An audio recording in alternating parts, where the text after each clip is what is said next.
Hi everyone, Father Scott Vanderveer here with the last of the 10 commandments. Commandment number 10, thou shalt not covet thy neighbor's goods. This might be a good time to acknowledge that some other traditions count the 10 commandments differently. There is a Jewish understanding of there being a prohibition of graven images. And that prohibition is its own commandment in the way that the Jews and many Protestants number the 10 commandments. There's a number of other Christian traditions that also see the 10 commandments numbered in that way. In the Catholic tradition, we've always seen the 9th and the 10th commandment, then a subdivision of coveting. The 9th commandment, coveting others' people, wives, husbands, relationships. And the 10th being coveting another person's goods. This one is tough. This one's really tough. And I would say it's toughest especially for people like you and me who live in the Western world. Now, maybe there are some viewers watching this who are watching it around the globe. Maybe you're watching it from somewhere in Asia or somewhere in Africa or Oceania. But the Western world really is meant to encompass Europe and North and South America, but especially the parts that are wealthy. So when we talk about the Western world, we're usually not talking about the parts of the Western world that are developing.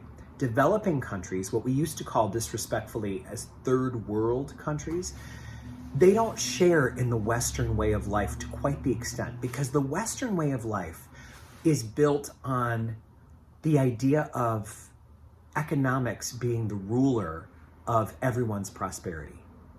There is a belief in the Western world that if we have robust free market, democratic economies, then we are going to have the highest quality of life possible. And you know what? In many ways, we do.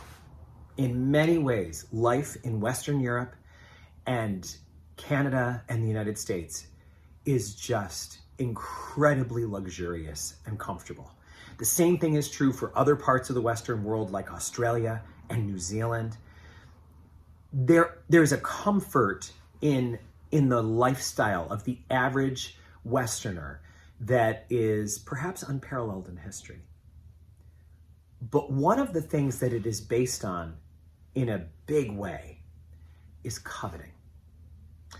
Our whole economy is based on wanting things that we don't currently have and having that dangled in our face so that we'll work harder to spend the money to get them.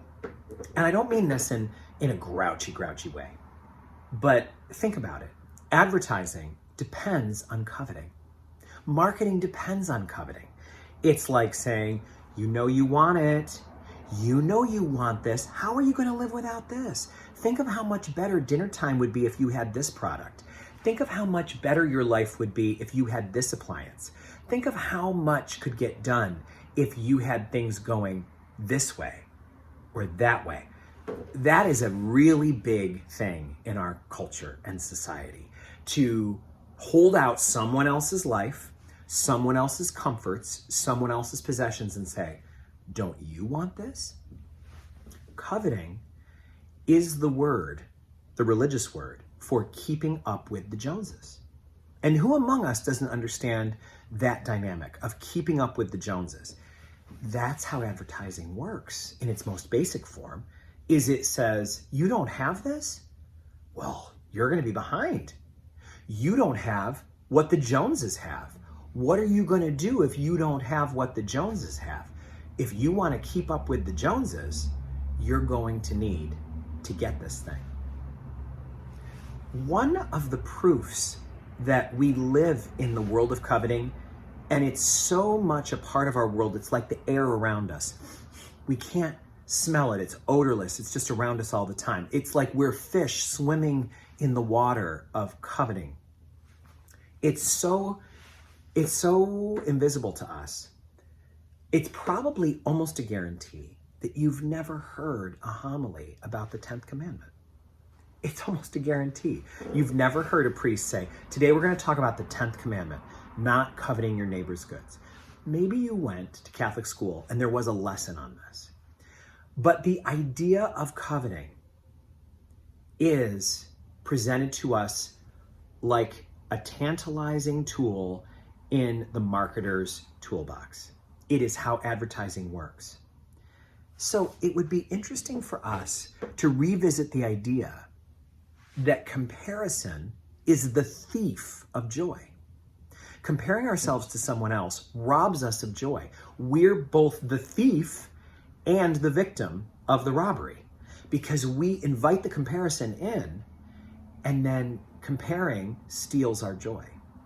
So we are being invited to consider that it's time to leave behind comparison. It's not good for us to be looking at someone else's life, the Joneses, for instance, and comparing it to our life. It doesn't lead to more joy. It doesn't lead to satisfaction. And because we mistakenly think, if I only had that, then I'd be happy, we're always chasing phantoms. And most people know what I mean when I'm saying that. We're chasing phantoms. It's a mirage that we'll be happier if we have this product, if we take this supplement and then are thinner or have whiter teeth. It's not true that those things are related to happiness. Happiness, as they say, is an inside job.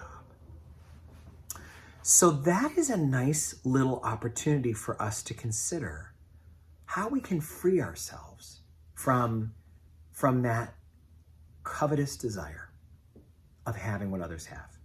Thou shalt not covet thy neighbor's wife, Commandment 9. Thou shalt not covet thy neighbor's goods, Commandment 10. Your words are spirit and life, O Lord. Thank you for giving us your word. Thank you for your commandments, which teach us how to live. May God bless each and every one of you now and always.